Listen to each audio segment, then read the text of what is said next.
I'm going to bring them up in groups. And the first two that I'm going to bring up are Leah Weber and Melissa Sorensen from the Salvation Army.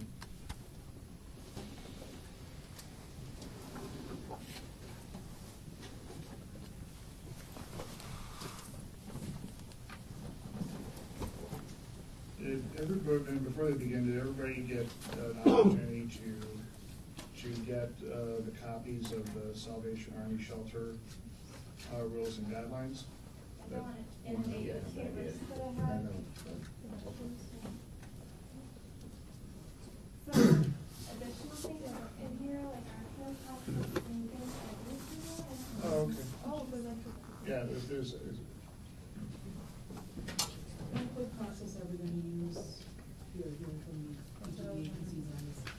well, I mean, we're going to hear from them, and I'm sure folks will have questions, and then. So they're just going to pay for it? Did I get a copy? I am searching, they're all like, there's dear families, there's all sorts of. Yeah, There's lots. 3 different policies for the. I know, but I have dear families, I've got families, I've got a client rights statement, You don't have appeals. here's an on business. Good, yeah, not sure that one, I don't think. There's a dear family, There's emergency shelter in there. and then a client rights statement. Security shelters. Right. You gave me like a foot and a half. The dear families and then this. Okay, thank you.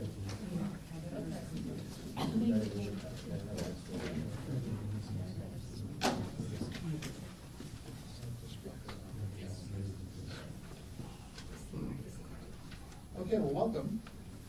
I think I'd like to start by, why don't you tell us some information about what the Salvation Army does and what is the status of the shelter, and any information as to, how many people you serve, what, that sort of thing. I'll start with that. I'm guessing you're just interested in shelter services, other ancillary case management, housing programs, yes? Well, that information would be good too. So I guess the Salvation Army is best known for the 3 shelters that we operate at 630 East Washington. We have a family shelter in which families can stay for a period of 90 days. We get a total of 180 lifetime days, and that's a designation set aside for us by the county. We have 18 family rooms. Family sizes vary. We also, as an extension of that family shelter, we partner with the YWCA. So we're sort of the gatekeeper for family shelter. Families call in for us, they express need. We process their interest, their need, we do their paperwork, and then when an opening comes along that fits their family size at either the Salvation Army or the Y, we'll place them. In addition to those 18 rooms at the at the Salvation Army, we have a set of motel vouchers, which serves as just an extension of our family shelter. So families are able to stay for a period of 90 days at the motel. In addition to family shelter, we have our emergency family shelter, which is literally the last place for families to go in the community. They have literally nowhere else to go that night. We are restricted a bit by space. It was just converted, building space. It was never designed or intended for people to sleep. But we lay mats on the floor. It's not fancy by any means. We can accommodate, per our contract, 14 to 16 people, but we regularly push that number to 22. We partner with Days to set aside a handful of spots each night in case of a domestic violence situation in which someone needs emergency placement. So we extend that, I think I mentioned, to 22 regularly. We recently got a bit more funding from the county and the city to extend services on nights of extreme temperatures. So when it's 20 degrees or colder, we will accept anyone in need. We won't deny anyone who is seeking shelter. And we sort of made that work by lining cots down the hallways in the office space to accommodate the extra bodies. And then our final shelter is a single women's shelter, which, as you know, was the only shelter for single ladies in our community. Ladies can stay for up to 60 nights in a given year, and that time period restarts each year. It's converted gym space, so we just line the gym with cots. There's laundry, shower facilities. Ladies are welcome to eat dinner with us. They have a snack, they have dinner. Everyone who stays in shelter has the opportunity to work with a case manager. So they meet with the case manager at least once a week in an attempt to relieve barriers to housing.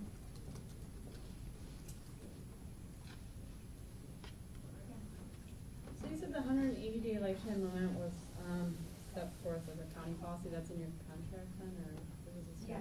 Okay. And what about the 60-day for a single woman? Again, that's a contractual That's the deadline. county. Mhm.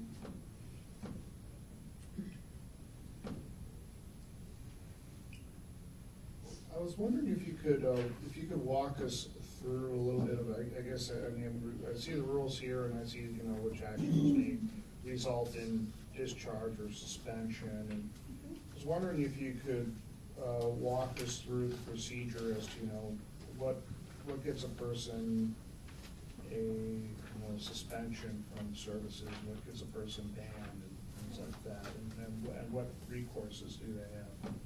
So I guess I should start by saying that we don't ban people from shelter. We do suspend them. Some people are suspended until their new shelter year starts over. That's the longest period of time we'll suspend someone for. So, for instance, if someone starts using services in November and they're suspended in February, they won't be eligible for services again until November. And that's only in severe situations in which there are perpetual, habitual rules that are being broken that violate the safety or perceived safety of others using shelter. You'll notice in your packets we don't have a list of if this happens, then we will respond in this way. It really depends on, what is the context in which someone is coming to us seeking services. What was the behavior? What options do we have to help sort of make it a successful experience for ladies or families? So it really is, it's subjective in that sense. We have past experiences that are forward in that sense, but we don't have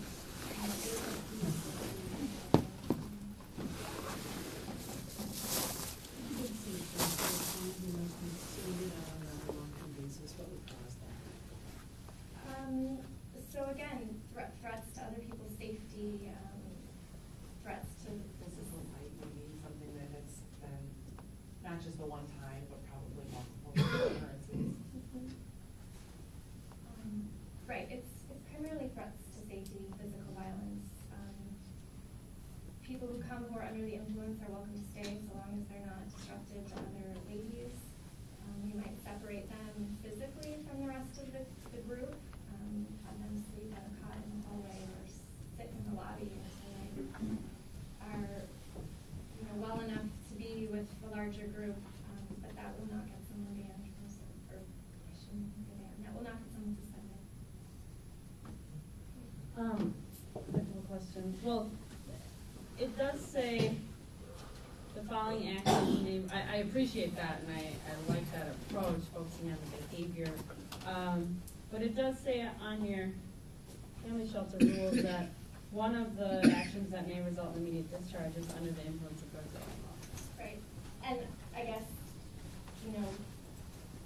it says may result, so it's not necessarily it will result. I mean, I suppose we could review that and make it more clear that, we have other options available, but we have yet to suspend someone for a period of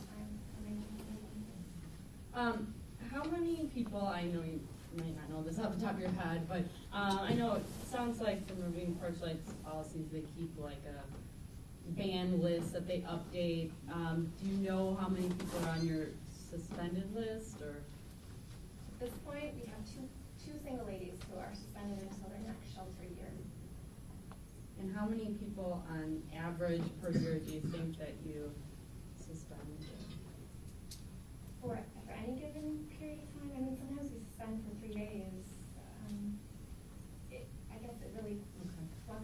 maybe per week, like, I guess I'm trying to get a sense of the volume of how this discipline is used. Maybe the people who are banned to next year is maybe a handful.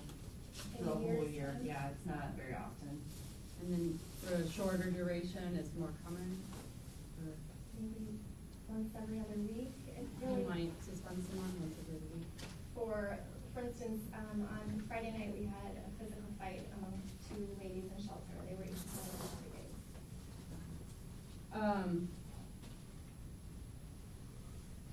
And are they, my understanding, I'm not seeing anything in the policies, is that they're not given anything in writing explaining why they've been, We give them a written warning form. They get, if they're ever given a written warning, they'll get this form in writing. And they have the opportunity to review it with staff, sign it, some choose not to. So if ever they were suspended for a period of time, it would always come in form with that written warning. so written warning would come first before they were suspended? Verbal warnings, written warnings. So Unless it's like a physical fight, then that's immediately, you're suspended because they were. Because there was a physically fight. Right. So then, do they ever get anything in writing after? Let's say, I understand there's a immediate dangerous situation that needs to be, dealt with, but then would they have a written explanation available then for them after they were disciplined? Yeah, it's tricky in those situations because sometimes, things get chaotic and emotions are high and they're not interested in sitting down in an office and receiving a warning and then asked to leave. So, yes, when they come back for services, they always have access to their file.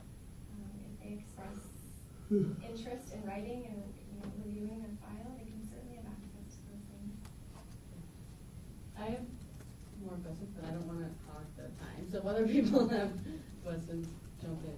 Well, I'll start with a question. Could you walk us through what the pot, so say I'm one that needs emergency shelter. What procedures do people have to go through in order to get services? So single lady, are we Sure. operating in that assumption? So she would come to shelter at 5 o'clock. She's welcome to eat dinner with us. At that point, once we open the doors at 5, if we suspect we will have a crowded night, we will revert to a lottery system. And we instituted that because ladies were lining up earlier and earlier in the day in an attempt to get a spot for that night. Problems were being caused on property. So to help eliminate that, we developed a lottery system where ladies are given numbers and we then draw numbers out of a hat and whomever gets a spot that night is notified and the others who might not get a spot are still welcome to eat dinner with us, but they then have, they have a little bit of extra time to find the alternate. So they eat dinner, they check in at 6:30. If they're new to shelter, they'll complete an intake with staff, in which we ask for formal identification and if that's not available, it's for us. And they have to at least verbally affirm that they're homeless. And those are the only eligibility criteria. Single ladies have to be 18 or older to receive services. How often do you have to institute the lottery system? When it's been cold, we haven't, everybody can stay. On cold weather nights, we don't. In the winter, and then again in the summer are sort of our peak periods. It could be a handful of nights a week. How is the system for families? So if a family wants to use the family shelter, the emergency family In shelter? emergency family shelter, we ask that families call in between the hour of 11 and 12. They express need by leaving a voicemail message. They tell us their name, their family size, and a callback number, and we call everyone back around noon to let them know if there's space or not in shelter, and that's dependent upon several factors. We make that decision based on any newborns who are in the family and anyone who hasn't already accessed shelter. So we Or has been denied the next week prior. What if if somebody doesn't have a phone? We have people stop in, or, you know, we're aware, usually of families who don't have a phone, so we'll try our best to make alternate arrangements. Some families say, "Well, I don't have a phone for you to call me back, but I'll call you back at 2 o'clock, and that's okay with us.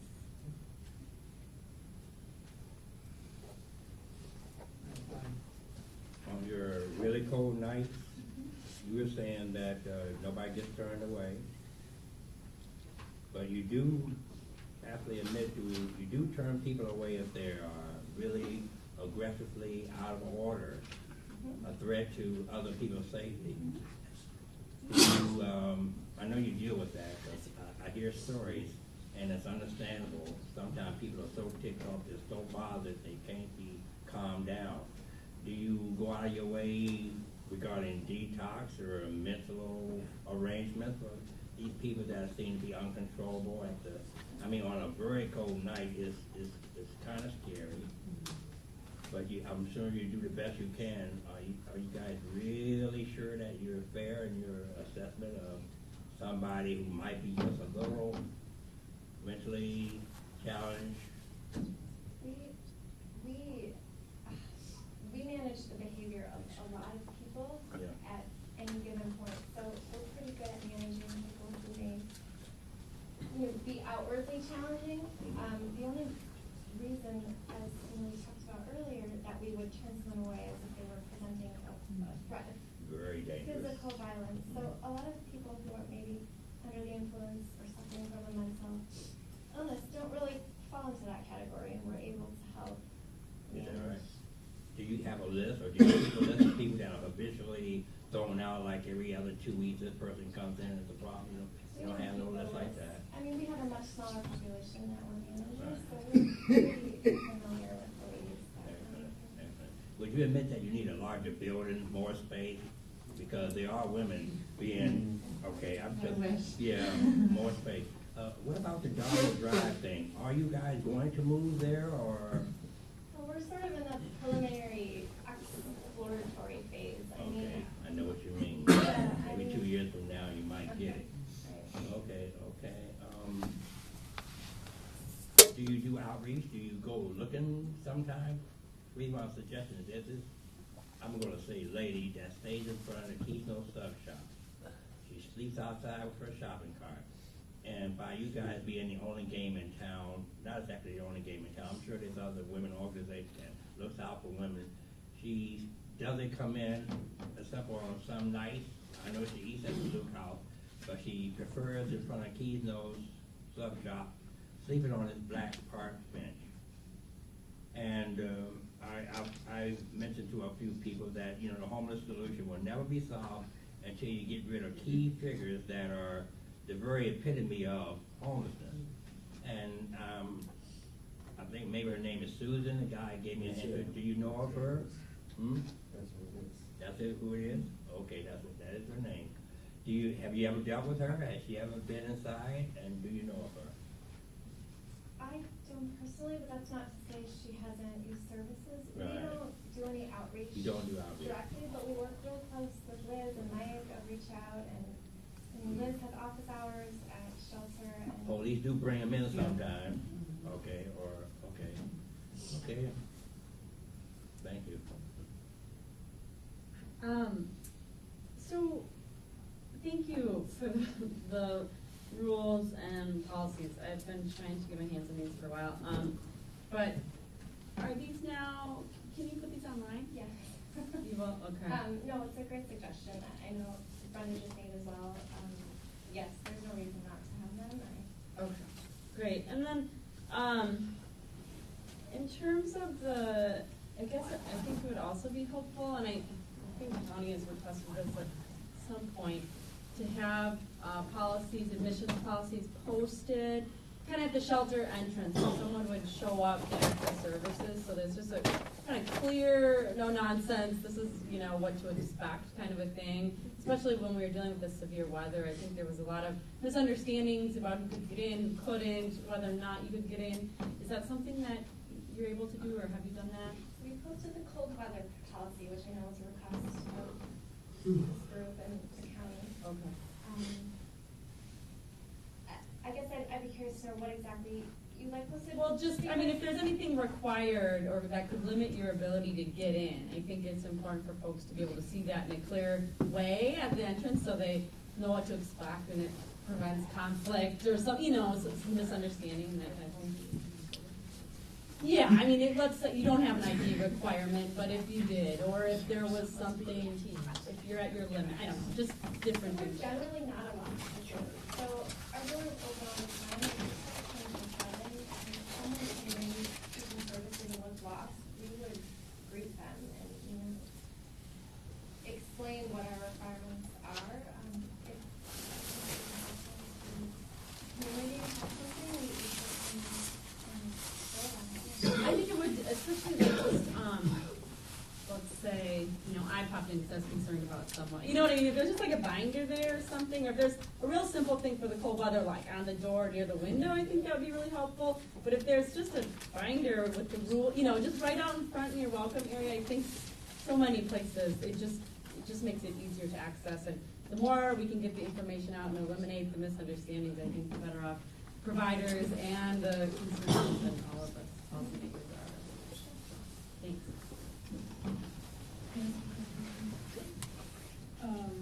The single women's number of single women in shelter have been very consistent over a large number of years.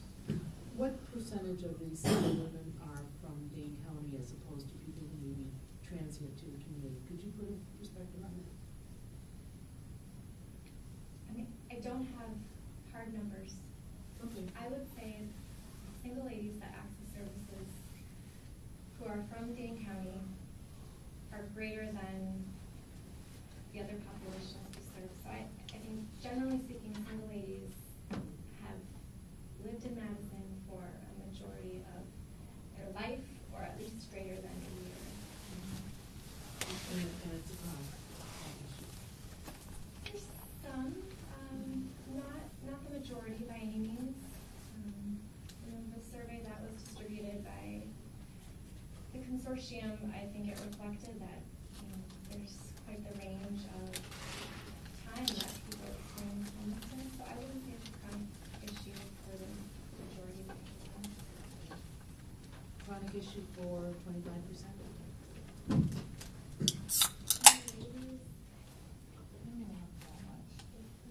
Maybe 1 out of 10. And where is that?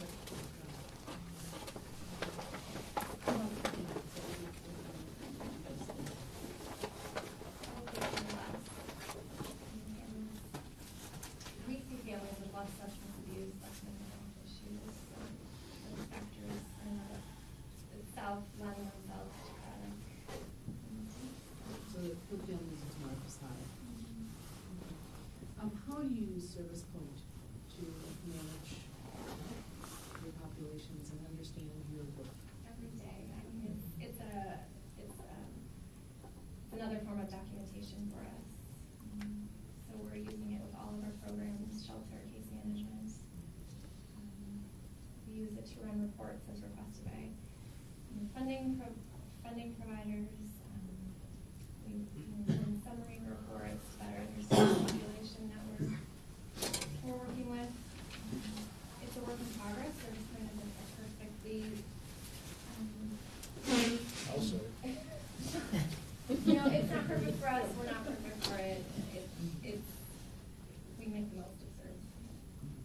Are you able to watch your outcomes with the folks that you're doing case management with through Service Point, so you can see how people are moving and getting into better situations, or is that not possible? It is possible, although I will say it's challenging. As soon as we lose track of someone, whether it's a family or single lady, we do our best to stay in touch and check in with them at a 6-month period. But as this is a transient population, so having accurate phone numbers and connecting with those families to follow up to see what their outcome might be is sometimes challenging, especially nowadays when we're not able to find housing as we used to at the end of those 90 days. sure. You were saying that you keep a personal file on the women. For that file, do they go through intake or, okay, if they don't go through intake services and stuff like that, do you have a record of basically them on them, really? So if there's a grievance or something like that, you do have it on record, what the issue was and how it went down. You do have something like a court where they can, have a rebuttal or something like that and bring judgment based on what this person says and what the other person says. You do it like that? Yep, we have a grievance and appeal process. Wow. They're made aware of it at intake. They review with clients and they have the opportunity to sign. That's excellent. You keep records. Thank you. Do you give, when someone's disciplined, do you give them a copy of this? The grievance? Yeah. They get it at entry, so before they've even begun using services, they know what our grievance and appeal process is. But at the point when they would want to ask for one? Well, they ask all the time, whenever, if they want them, like if, whenever anybody asks for it, they're given. Okay, so, how many people do you think, how many percentages of your, disciplinary actions get, grieved? We get grievances frequently, but the percentage of people who then pursue the grievance further and want to actually appeal, the initial decision, I maybe 2 times in the last year has someone actually wanted an appeal meeting where they meet with a panel of 3 people. Usually once they submit a grievance, a supervisor or a housing coordinator, Melissa as a services coordinator, I will respond either in writing or meeting with that person. And usually at that point we're able to resolve the issue and people don't generally appeal it further, but they do from time to time. With the suspensions, do people grieve those? Do those usually resolve, or do they go through panel? They usually resolve themselves and just with a conversation. How do they usually resolve? It really depends. I mean. Right, I know it's hard to generalize, but I'm just trying to get a sense of why aren't people appealing, or, is it because it's resolved to their satisfaction? People are generally unhappy with the length of time that they may be suspended for, they may be unhappy with, feel like their side of the story wasn't heard to their liking. Usually just sitting down and having a conversation with someone sort of lowers,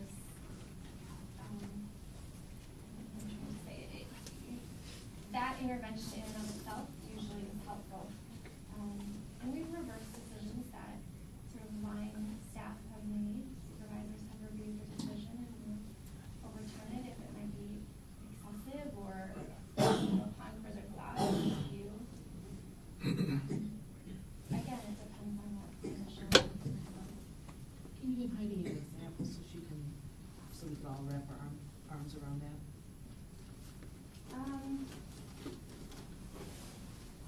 I guess what comes to mind is suspensions that have been made and they feel excessive to then a second set of eyes that looks upon the situation. So it might not be that we reverse the suspension entirely, but we may reduce the amount of days that someone is not able to access shelter.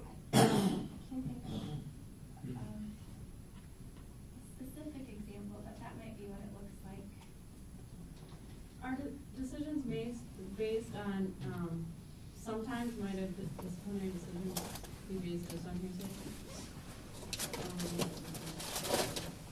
Unless we have a handful of ladies coming to us and all saying the same thing, we really try, no, staff is inclined to have to be present or witness something. If it is hearsay and, another client comes to us with a concern, if those 2 clients aren't able to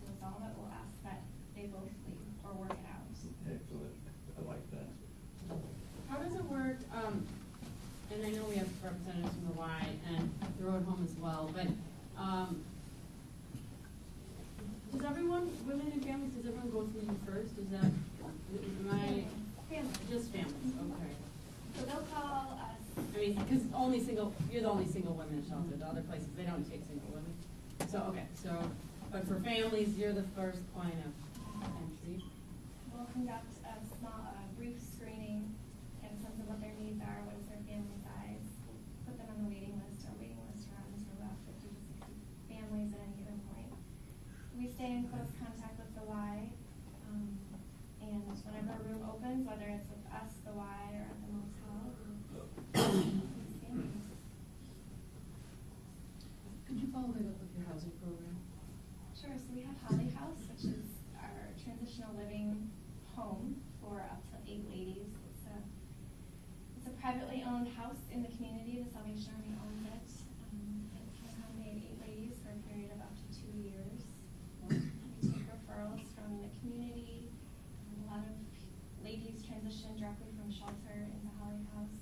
They work with a case manager on any given number of needs for that period of 2 years. There are program fees, so program fees run from $245 to $305. Thank you. And that includes, everything, utilities are included in that number. Then we have 3 case management programs, which are based on the Housing First model. We partner with the YWCA and the Road Home on housability and rapid rehousing. And then we have what's called Family Stabilization Program. All 3 programs are meant to keep families in their homes in the community.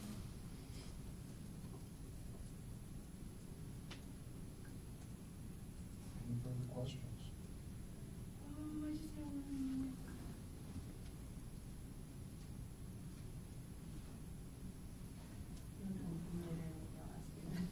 Okay. Great, well, thank you very much. Oh, I have a question. Okay, go for it. Um, how do you deal with the transgender population? We work closely with outreach. There's not a perfect solution by any means, definitely a gap in the community. If transgender folks feel comfortable using shelter services, they're welcome to stay at the Salvation Army. We open services up to someone's identified gender, so we don't ask if biologically they are male or female. At the end of last year, we had, it felt like a lot. There were probably 4 or 5 transgender people that didn't feel comfortable using shelter services. So we would work with outreach. We would put them in the motel. At that point, we had a bit of FEMA money that we were able to use to transit shelter people on an emergency basis. And we would partner them with a case manager and shelter them in a local motel. Outreach would help us when they could to help extend that stay a bit, but it definitely weren't because of budget constraints able to shelter them for the full 60 days. So do you have a policy that you go by, an access policy, or are you just kind of filling it out in consultation with outreach, or? At this point, we don't have anything in writing. So I'd be curious or open to suggestions. I know that Porchlight has a policy and they've shared that with me. So we don't have anything in writing at this point. We haven't denied anyone service.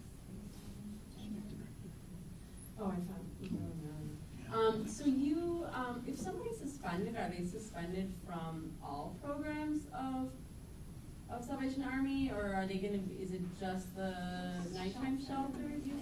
A lot of ladies continue to meet with their case manager, just sleeping.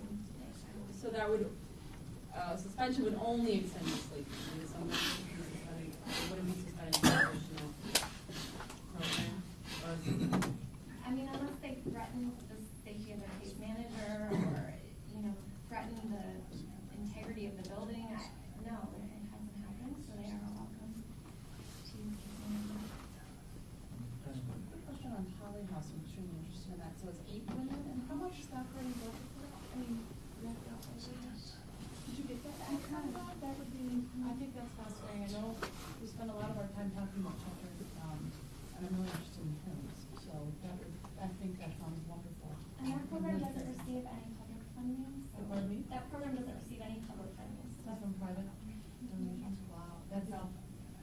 running the firm fees and. So 8 people pay around $235 to $305 a month, that pays for. The house was bought outright 10 years ago by a group of ladies who wanted to start. And it's self-government? I mean, you just go and help and there's, this is fantastic. There's a case manager who works with all the ladies. She's not on site, but we have sort of an RA model where there's a lady there who takes responsibility. Oh, that's great. And then where do the women transition when they're done with their time? Permanent housing, hopefully. We can get on the CDA waiting list and then after 2 years and, go for, increase their income, right? Increase their income or whatever, and then be able to hopefully transition to permanent. That's the goal. Is there any place for men like that, you know? Like, you don't do that, you just do women, do you just? Yes. Yeah. Oh, yes, So right. there Okay, are- thank There you. are some 150 to 200 units. Wonderful. Okay, thank you. How, sorry, just a few more, really quick. How many showers do you have? For the ladies, we have 6. So that includes the families too, or is it? So total 6 in the building that people can use? No. For the ladies, okay, and then the family, how does that work? Families upstairs, there are 4 or 5 for women and the same for men. Warming up, or emergency family transport. And then are those private, are they private showers? What about us? Is there any personal storage lockers units? Something we struggle with, we have We have a whole bunch that are looking for a home at the day shelter. We have a closet essentially, and if you were to look at it, it looks like a Tetris game. I mean, ladies do their best to store small belongings in there. And then we have a larger closet in a hallway that we're able to reserve for ladies for working rooms. So is it a space issue or a policy issue that you're not? We've outgrown that building by 10 years, and it's not serving our needs. Or to the best of our ability. Thank you. I have a question. How long can they store the stuff there? Overnight or? An undefined amount of time. Occasionally, I think once a week, we'll let ladies know in advance that we're gonna clear out the space. They take their things while we're cleaning things up, and anyone's belongings aren't claimed. We'll put them in